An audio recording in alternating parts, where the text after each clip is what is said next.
খুব পরিশ্রম করে ডাকতেছে।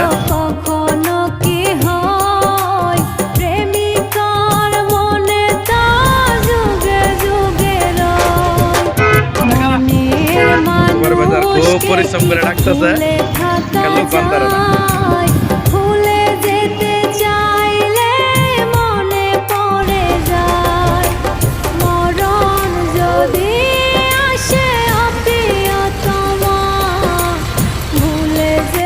আসসালামু আলাইকুম রহমতুল্লাহ। সম্মানিত ভিউয়ার্স এন্ড ডিয়ার গেস্ট, এই মুহূর্তে আমি আপনাদেরকে শুরু করছি আমাদের প্রাইমেসি প্লেয়ার বিচ রিসোর্টের